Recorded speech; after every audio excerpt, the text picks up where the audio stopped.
Ah, dis donc, tu t'emmerdes pas chez toi, tu travailles pas, c'est pas chiant d'être chez toi tout seul. Non, c'est pas chiant. Je suis pas que chez moi tout seul. Des fois, je fais des rencontres médicales, enfin, avec des médecins. Ça se passe plus ou moins bien. Je fais des rencontres plus ou moins sérieuses. Bon, on ne peut jamais m'aider. Mais voilà, ma vie de malade est une vie à temps plein. J'ai pas le temps ni l'énergie de réussir à me mettre au travail. Pourquoi? Pas parce que je suis flemmard. Non, non, non. C'est parce qu'en fait, en fait, les gens ne s'imaginent pas, quand ils vous voient dans la rue, ils se disent bah lui, il peut bosser. Et vous voulez que je vous dise quelque chose? Je le pense moi aussi. Ça fait 1 heure à peu près qu'on est dans le cadre de cet entretien. Et vous arrivez quand même à tenir une discussion. Il n'y a pas de trou de mémoire. Il n'y a pas de problème de troubles cognitifs, en tout cas qui apparaissent à l'écran. Comment vous expliquez ça? Comment on l'explique? Bah, c'est pas parce que là, pendant 20 minutes, on discute, ou 1 heure, que ça va pas avoir de préjudice sur les heures qui vont suivre, ou sur les jours qui vont suivre. Donc vous vous préparez en fait. Vous êtes préparé à cet entretien? Je vous l'ai dit, il y a un conditionnement avant que vous arriviez. Je fais attention à ma façon de me tenir, à ma façon de bouger pendant que vous êtes là. Et quand vous partirez, j'aurai du repos. Parce que je ne pourrai pas faire autrement. Si je ne me repose pas, je ne ferai plus rien de ma soirée, ni de ma nuit. Et d'ailleurs, ça se trouve, je ne ferai rien après vous. Parce qu'il m'est impossible de prévenir l'avenir, même à court terme. Donc c'est un exercice qui ne peut pas être quotidien pour vous, c'est ça? Ah non, c'est pas possible. Ah oui, oui, bah évidemment, je suis capable de parler, je suis capable de répondre à des emails. Oui, vous, quand même, vous répondez, vous Bah êtes quand oui, même présent sur la j'arrive à toile. écrire, mais ça dure qu'une fraction de seconde, quelques minutes, tout au plus. Quand j'écris un Vous avez, email, vous avez un j'écris- blog aussi, j'écris- vous avez un blog. Oui, j'ai écrit un blog il y a 1 an, mais je peux plus l'écrire. Je n'y arrive plus. Je repars dessus de temps en temps pour corriger les fautes d'orthographe quand je peux, mais je ne suis plus en état d'écrire et de réfléchir à ça. Et pourquoi vous donnez cette impression de vous convaincre vous-même que vous n'êtes pas capable de? Ben, parce que quand j'essaye, pourquoi je donne cette impression? C'est parce que c'est l'impression que vous percevez. Mais moi, je n'essaie pas de la donner. C'est ce que je ressens en tout cas. C'est ce que vous ressentez parce que vous êtes une pure salope. Excusez-moi, pardon du terme, mais c'est ce que vous ressentez parce que vous êtes berné par cette histoire, simplement. Moi, je vous dis que quand je fais quelque chose, ça ne dure pas longtemps. C'est parce que ça ne dure pas longtemps. J'en ai conscience parce que je suis le seul à pouvoir l'appliquer moi-même. Maintenant, peu importe la critique. Les critiques, elles seront là. Il y en aura toujours. Il y aura toujours des gens qui ne vont pas comprendre. Des gens qui vont imaginer que je suis fainéant, que je suis... comment on appelle ça, là? Aidez-moi, là, les trucs, là, les mots de con, là, comment on dit? Que vous feignez d'être... Que je feignais, voilà. que je feins, c'est ça? Que je feigne. Que je feigne. Il y en a qui vont penser que je feigne d'être fatigué, plus ou moins malade. Ben tant pis, qu'ils pensent ce qu'ils pensent. Mais je ne vais pas me justifier et leur expliquer qu'ils se trompent. Ah non, mais on vous demande aucune justification. Ah ouais, ça ressemblait à une justification quand même. Hein. Enfin, vous avez amené ça comme ça. Hein. Excusez-moi, c'est juste un petit peu énervant. Vous êtes énervé là? Ouais, énervé et fatigué. Agacé un peu. Agacé, ouais. Et attendez, attention, je suis pas énervé parce que j'ai décidé d'être énervé. Je suis pas fatigué parce que j'ai décidé d'être fatigué. Enfin, ça arrive comme ça. Des choses qu'on prévoit pas, vous savez. Donc oui, quand je peux pas travailler. Et pourquoi vous ne travaillez pas à domicile par exemple? Mais parce que c'est devenu trop contraignant pour moi d'avoir déjà à subir mon quotidien. Je mets déjà tellement de temps à aller aux toilettes. Excusez-moi, je vais vous parler de choses intimes, mais je mets tellement de temps à sortir du lit, aller aux toilettes, faire ma toilette et ainsi de suite, que je n'ai même pas assez de temps dans ma journée pour pouvoir me reposer. Si j'ai pas de temps pour me reposer, comment vous imaginez que je puisse tenir une activité? Si en plus de ça, mon cerveau ne fonctionne que quelques secondes par jour, comment vous voulez que je fasse pour gérer une activité? Aidez-moi à faire en sorte que mon cerveau fonctionne plus longtemps, que mes muscles fonctionnent plus longtemps, que mon organisme fonctionne plus longtemps, et je trouverai quelque chose à faire. Enfin, en France, il y a quand même la sécurité sociale, il y a quand même La sécurité sociale, l'assurance maladie, bien sûr. il y a l'allocation à adulte handicapé. Ouais, ces choses-là ne permettent pas de vivre. Ça permet de survivre tout au plus, mais de vivre quand vous avez une pathologie lourde, c'est impossible.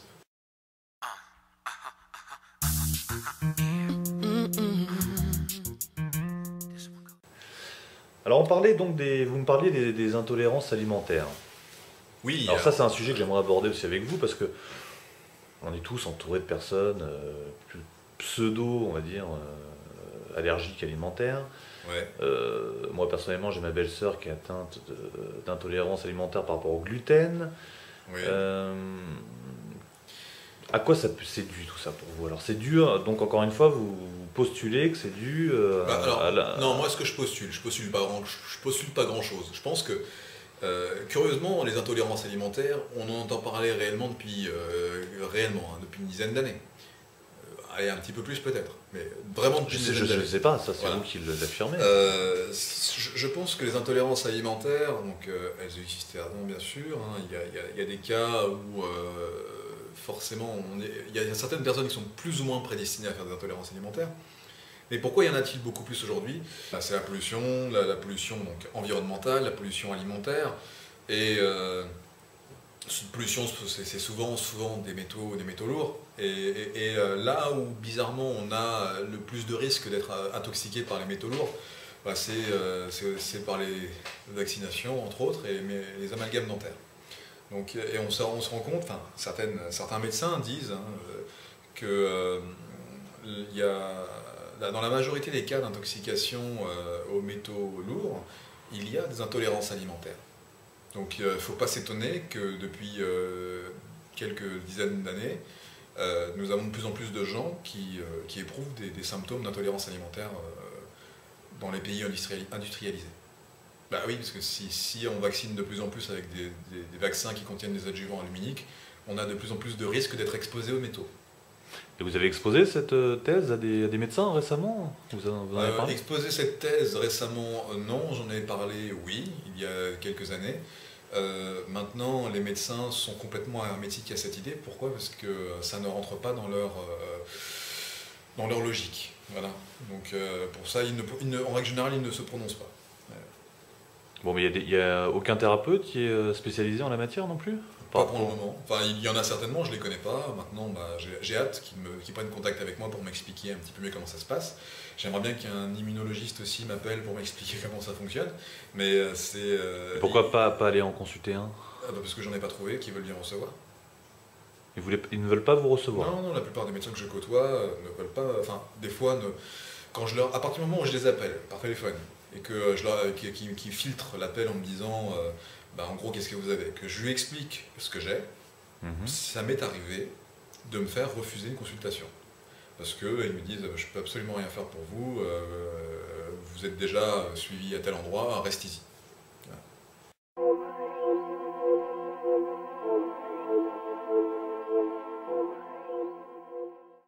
Bon, et au niveau des autres pays, notamment européens, comment ça se passe? Il y a des théories qui vont dans votre sens? Comment c'est... Il y a beaucoup de théories qui vont dans mon sens, mais elles sont toujours... c'est marrant parce que quand vous avez quelque chose d'officiel qui sort, qui explique que oui, en effet, il y a des liens, vous avez toujours une contre-étude qui tombe, qui explique que cette étude est faussée parce que on peut l'expliquer autrement. C'est marrant. Bon, et là, donc en fait, quelle serait en fait la manipulation à ce niveau-là, au niveau des intoxications alimentaires? Qu'est-ce qui fait qu'on n'en parle pas plus? Qu'est-ce qui fait qu'on essaie de Parce que ça enrichit, dissimuler? ça enrichit un business, hein, plus ou moins. C'est colossal même. Maintenant, vous avez bien remarqué que dans les rayons de supermarché, il y a de plus en plus de nouveaux rayons des étalages estampillés sans lactose et sans gluten. Ouais. C'est pour simplement répondre à une demande hein, qui va en grandissant. C'est que une grande partie des gens intoxiqués aux métaux se rendent compte qu'ils sont intolérants alimentaires. Et du coup, ils n'ont pas d'autre choix que de continuer à enrichir les industries agroalimentaires en continuant d'acheter des produits qui sont estampillés sans gluten et sans lactose. Parce qu'il faut continuer de vendre, donc il faut continuer à avoir de quoi, comment dire, il faut continuer de vendre. Mais vous pensez qu'ils l'ont et qu'ils l'ont toujours fait sciemment? Non, je ne pense pas. Je pense qu'ils ont dû s'adapter. Ils ont eu affaire à un gros problème de santé publique. Ils se sont rendus compte que la majorité des clients n'achetaient pas tel ou tel produit parce que beaucoup sont tombés malades. Donc du coup, il fallait répondre à un besoin. On a créé des rayons estampillés sans gluten et sans lactose, donc avec des produits dénués de gluten ou de lactose, enfin, qui sont deux gros allergènes Et donc vous pensez, encore une fois, qu'on n'en parle pas, du fait des bénéfices des grandes surfaces, etc. Du fait des bénéfices des grandes surfaces dans un sens et des laboratoires dans l'autre. Pourquoi? Parce que quand vous êtes intolérant alimentaire, vous avez plein de défaillances qui tombent. Vous avez des problèmes de peau, vous avez des problèmes d'ordre intestinaux forcément, vous avez des problèmes d'ordre articulaire, vous avez des problèmes d'ordre musculaire, des petites maladies, des petites pathologies bénignes on va dire. Et pour soulager les symptômes de douleur, de malaise, de fatigue, tout ça, ben, vous avez affaire à justement les laboratoires qui ont fabriqué pour vous des petits médicaments qui vous permettent de vous supplémenter au quotidien. D'accord, mais il pourrait avoir tout aussi intérêt finalement à sortir un produit qui élimine justement ces intoxications alimentaires. Pour eux, ça serait aussi... Bien sûr, mais vous pensez qu'ils n'y ont pas pensé? Il y a des Je sais laboratoires pas. qui fabriquent des petits médicaments qui contiennent du lactase, de manière à vous donner, par exemple, pour ceux qui ne peuvent pas digérer le lait, donc le lait, vous ne le digérez pas parce que vous ne digérez pas le lactose qui est dedans. Pour digérer le lactose, il faut du lactase, et ben vous avez un laboratoire qui fabrique du lactase pour que vous puissiez prendre un comprimé avant de pouvoir boire votre verre de lait. Donc vous êtes intolérant au lactose, mais c'est pas grave, achetez-le quand même, votre verre de lait, parce qu'on va pouvoir vous donner la possibilité de le digérer en achetant l'un de nos médicaments. C'est fort. Et vous pensez que c'est ainsi pour toutes les allergies alimentaires? Pas toutes, non, non, pas toutes. Non, non, pour le gluten, on peut absolument rien faire. Vous êtes intolérant au gluten, vous êtes intolérant au gluten, il faut simplement l'éviter de l'alimentation. Donc dans ces cas-là, les à partir du moment où labos... vous êtes intolérant, il faut éviter le produit. Mais donc dans ces cas-là, le labo pourrait très bien sortir un produit qui élimine cette intolérance? Oui, mais pour le gluten, je ne pense pas que ce soit faisable. Après, je ne suis pas scientifique. Je m'arrête là sur ce que je sais. Mais voilà, il existe en effet des gros trucs. Il suffit d'ouvrir les yeux. Il suffit d'ouvrir les yeux. Pourquoi est-ce que... Mais on pourrait appliquer ça à de nombreuses pathologies, ce que vous dites finalement, par exemple pour les antidépresseurs. Oui. Ah oui, oui, tout à fait. C'est la même logique pour tout. On rend la population dépressive, d'une certaine façon, pour mieux pouvoir leur vendre des antidépresseurs. Il faut savoir un truc. Alors ça, je vous le dis, c'est mon expérience personnelle. Moi, si je fais un écart alimentaire, parce qu'aujourd'hui je suis clairement intolérant, mais moi je suis plus qu'intolérant, je suis un hypersensible alimentaire. Si je fais le moindre écart alimentaire, je rentre dans un état de dépression. C'est-à-dire que si je mange ce que vous avez habituellement l'habitude de consommer, je vais devenir dépressif.